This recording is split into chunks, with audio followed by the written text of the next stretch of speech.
Hi guys, welcome back to my channel. Today we're talking about something a little bit different. I am talking about the preparation for a colonoscopy. So if that's something that you're not interested in, don't worry, you can come and along to one of my other videos in the future or my past videos.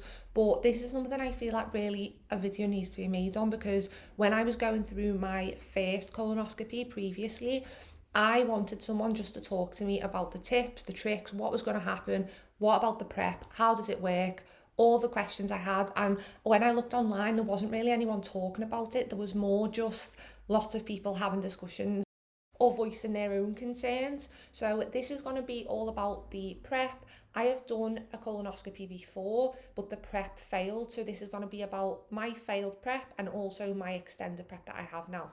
So that's something that you're interested in. Hopefully this is going to help you. So just quickly, what is a colonoscopy? It's a procedure used to try and diagnose somebody when they're having issues related to the bowel.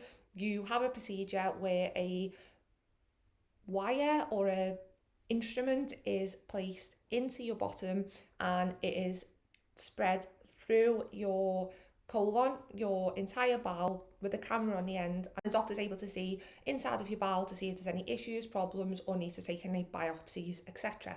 So what happened with my first colonoscopy? Well, my first colonoscopy, I did end up going to the colonoscopy and he did end up attempting to do the procedure. However, my prep had failed. I suffer with extreme constipation and I should have been offered extended prep, but this didn't happen. So I want to just say before anything else, if you suffer with constipation or severe constipation, when you make your appointment, when they call you with the date and the time, ask them for extended prep and they will send you it, because I didn't know to do that. They really should have known, but because I didn't ask, they didn't send it and I just got sent the normal prep and it ended up failing. So what happened? Well, I got the normal standard prep. So it was moviprep that I received.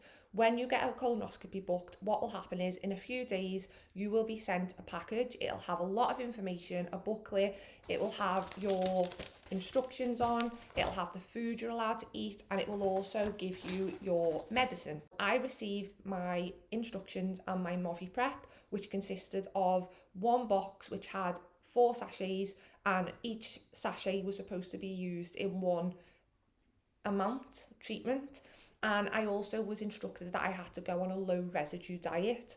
A low residue diet is basically getting rid of any foods that takes ages to process or digest through your system, or anything with a lot of fibre. So low residue diet is basically a fussy eater's wet dream, basically, but not my worst nightmare. You can't have any fruit, you can't have any salad, you can't have any vegetables. It is basically bland. It is just bland food, and I stuck to that diet. You are allowed potatoes, but they have to be skinned. Oh, skin sounded a bit weird. They have to be skinless. You can't eat the skin. So I had the diet, and when I was doing the normal standard preparation, it was 3 days, I think, or 2 days on the low residue diet, and then on the third day, I could only eat until 1 o'clock, and then it was a clear liquid diet until I was having the procedure the next day. So clear liquids can be lemonade, it can be juice, nothing too brightly coloured, nothing red, nothing like blackcurrant or anything. You can have like orange, you can have stock, apparently, you can have bovril, you can have clear soups, although to this day I still don't know what a clear soup is.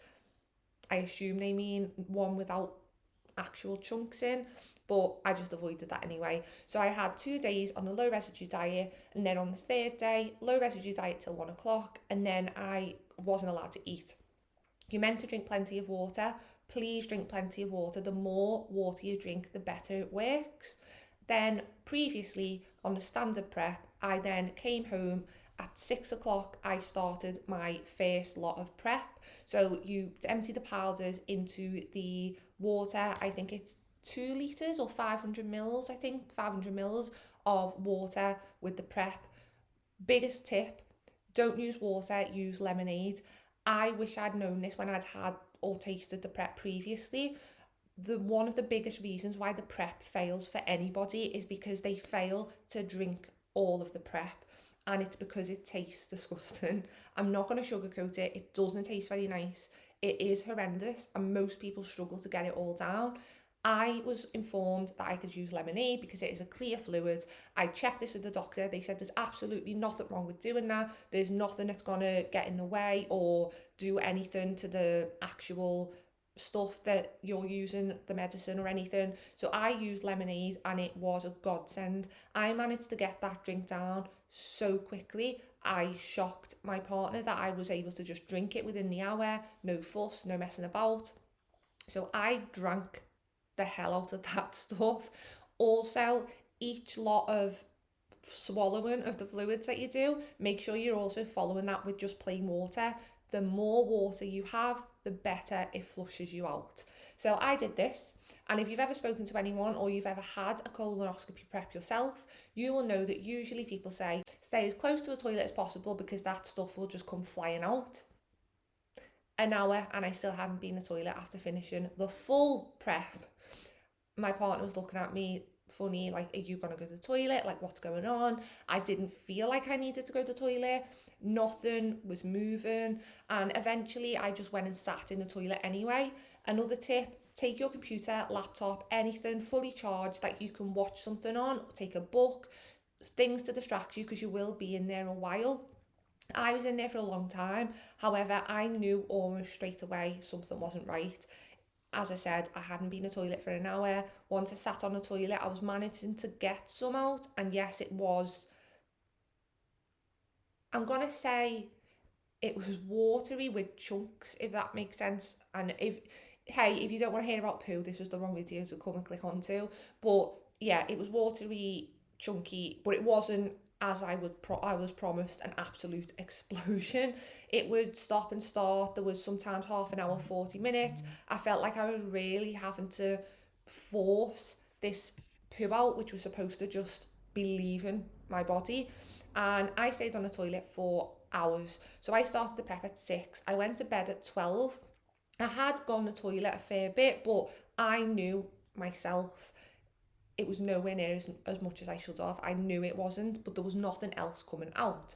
So the next day, I had to get up at 6 o'clock in the morning to start the prep because my appointment was in the afternoon. Sometimes if your appointment's at a different time, the timings when you take your prep will be different. But mine was the night before, the day of, in the morning. So I drank the rest of the prep. I wasn't feeling well at all. That morning I was sweating, I was having hot flushes, I was having cold sweats. I did a COVID test even to just check that I hadn't caught COVID because I really didn't feel right. But I just assumed it must be just down to the prep and carried on going to the toilet. But again, there was no explosion, there was still solid poo leaving my body, and I knew that this wasn't right. Everyone I spoke to kept telling me, don't worry, it's fine. I turn up at the appointment and I wait in the waiting room. Twice I had to go to the toilet in there because I felt like I could go, and again I just knew it wasn't right. And when I got taken in by the lady, I tried to explain to her and she said, oh no, I don't think she really understood that I was saying. It hadn't worked because I had drank it all, and she was lovely, it wasn't her fault, but she basically said no, it's fine. And then she takes me through to the next room. If you can hear noise, that's just the cat eating some biscuits. So then she takes me through to the next room where I had the gown put on and the cannula attached, and again I went to the toilet in there. Now the cannula was for sedation. You don't have to get sedation. If you don't, you get to go home straight away. If you get sedation, you do have to be picked up, and you sometimes have to wait up to 2 hours just to make sure that you're okay with your heart rate and everything.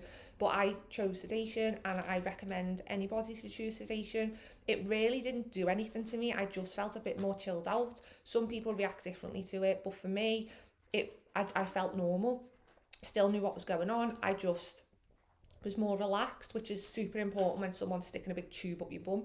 So I go through into the room. There was a lady checking the camera, a consultant, and the guy who was doing the sedation and also checking my stats and stuff because they just hook you up a little bit.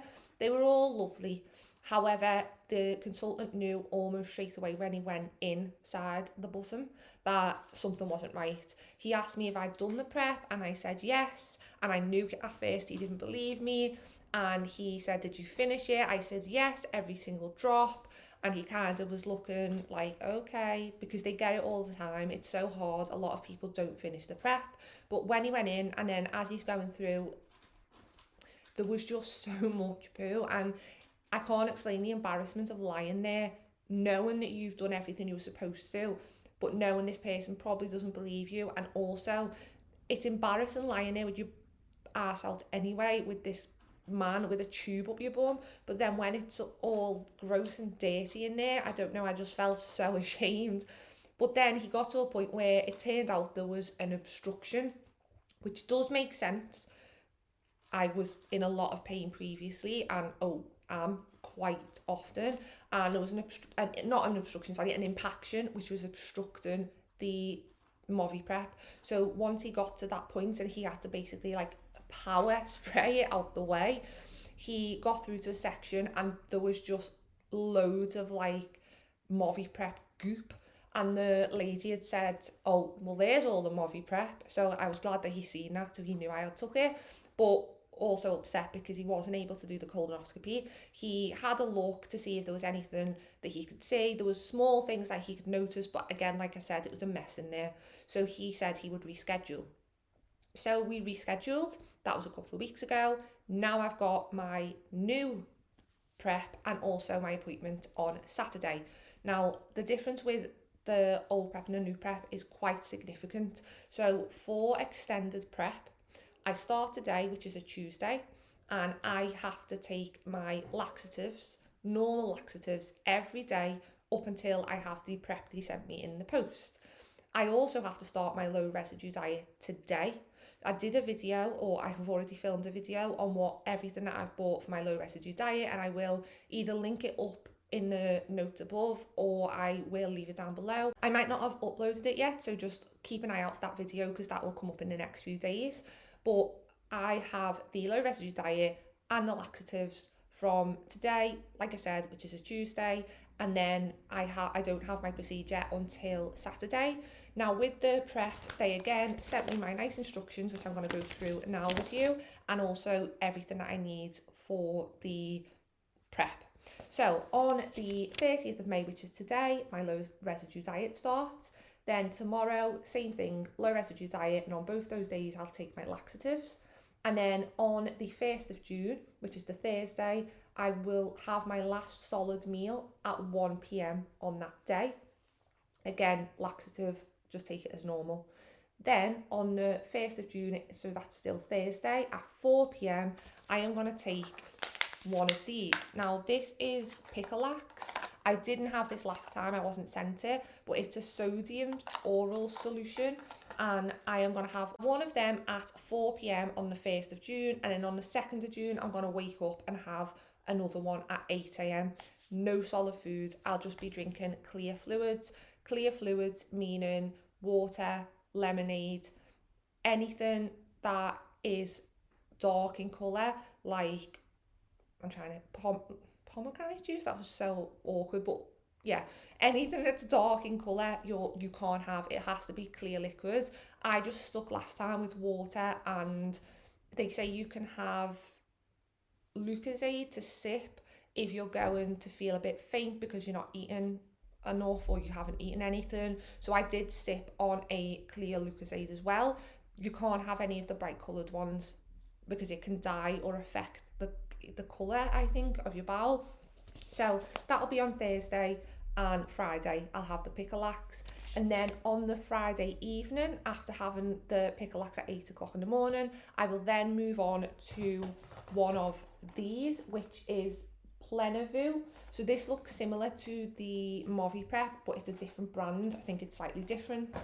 And I will have this sachet, and I will have that with, I can't remember if it's 2 litres or 500 mils of liquid. You can use water. I, again, 100% recommend using lemonade. You can use lemonade. You're allowed to use it. I promise you it will make your life so much easier. But just remember that for every few mouthfuls or cups of this stuff or this stuff, you need to drink water. Water is your best friend. That is what's going to help flush you out, especially if you suffer with constipation like I do. So I'm going to have that at 5 o'clock in the evening, and then on the 5 o'clock in the evening, and then on the same evening I'm also going to have these two, which is from the same pack but slightly different. I'm not sure what the ingredients are, but I will have that same way with lemonade, plenty of water, because the next day my procedure is, and it's in the morning the next day. So the 2nd of June's the 2nd of June's pretty busy. I'm gonna have one of these, and one of these, and the day before I would have had one of these. So we can only hope that I will be clear, and the procedure then, hopefully, fingers crossed, will take place. I've already been told, do not go in for the appointment if you are still passing solid stools or you've got bits of poo in your fluid that's coming out your bottom. It's supposed to be liquid. It can be clear, it can be yellow, sometimes it's green, funny colours, but it has to be clear liquid, like no bits in it, no actual fecal matter. So if I've got any of that, I have to ring them up and tell them again that it's failed. It is frustrating, I think, because a lot of people who have bowel issues suffer with diarrhea rather than constipation.